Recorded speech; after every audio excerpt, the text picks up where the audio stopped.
Hello everyone, কি অবস্থা সবার? আশা করি আপনারা সবাই অনেক ভালো আছেন। আজকে আমি চলে এসে পড়েছি আরেকটি ব্লগ নিয়ে। আর আজকের ব্লগটি হলো আজকে আমরা সবাই যাচ্ছি শ্রীকাইলে। আর আমরা সবাই শ্রীকাইলে এসে কি করলাম এটা থাকবে আজকের ভিডিওতে। আর গাইস আমরা এখানে রওনা দিয়ে দিছি। আর আমরা চলে যাচ্ছি শ্রীকাইল মার্কেটে। আর শ্রীকাইল যাওয়ার আগে একটা কথা বলি গাইস, যারা এখনো আমার ফেসবুক পেজটা এখনো ফলো করে নাই তারা অতি তাড়াতাড়ি আমার ফেসবুক পেজটা ফলো করে দেন। আর গাইস আমরা এখন সাইকেল চালাচ্ছি আর দেখতেই পাচ্ছেন আমরা কত স্পিডে সাইকেল চালাইতেছি।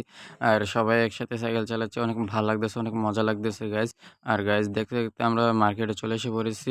মার্কেটে আসার পরই যা দেখলাম গাইস, মার্কেটে আসার পর দেখলাম গাইস মার্কেটের মধ্যে অনেক বড় একটা জাম লাগিয়ে রয়েছে। এই জামটা কোন মাংকের পোলা লাগাইছে এটা আমরা দেখার জন্য চলে যাচ্ছি আমি সামনে। আর গাইস আমি সামনে আসার পরই দেখি কি রাকিবুল এতেন্ডো সামনে এসে পড়ছে। আর গাইস সামনে তাকায় দেখি কি একটা ট্রাক্টর একটা অটো দুইটা আটকে রয়েছে। আর এই অটো ড্রাইভাররা যা করে আর কি রাস্তাঘাটের মধ্যে, বাঙালি যাতে কতটুকু খারাপ হতে পারে আর কি। আর গাইস দেখতে দেখতে আমরা চলে এসে পড়েছি সিগাল কলেজের সামনে। আর সিগাল কলেজের সামনে এসে আমরা ঢুকে গেলাম সিগাল কলেজের ভিতরে। সিগাল কলেজের ভিতরে ঢোকার পর রাকিবুলের দেখি রাকিবুল অনেক ভাবসাব নিয়ে খাড়া রয়েছে। আর আমি রাকিবুলের জিজ্ঞেস করলাম, রাকিবুল আজকে তো কলেজ বন্ধ, আজকে তুমি এত ভাবসাব নিও না, কারণ আজকে কোনো মায়াপের তোমার সামনে আর আসবে না। গাইস আপনারা এখন দেখতে পাচ্ছেন যে সিগাল কলেজটা অনেক দেখতে অনেক সুন্দর। আর গাইস আমরা এক জায়গায় দাঁড়িয়ে এসে আমরা সবাই মিলে ছবি তুলতেছিলাম। আর ছবি তুলতে তুলতে আমরা সবাই একসাথে সবাই মিলে কথাবার্তা বলতেছিলাম। তার পাশাপাশি আমরা আমাদের ছবিগুলো কিরকম আসতেছে আমরা এটা দেখতেছিলাম। আর দেখে আমাদের অনেক ভালো লাগছে, ছবি তুলতেছিল। আর হুসাইনে অনেক ভালো ছবি তুলে দিতে পারে। আর গাইস ছবি তোলা শেষ করে আমরা রওনা দিয়ে দিচ্ছি সিগাল কলেজের বিল্ডিং এর সামনে যাওয়ার জন্য। আর সামনে যাওয়ার পথে হাঁটতে হাঁটতে আমরা চলে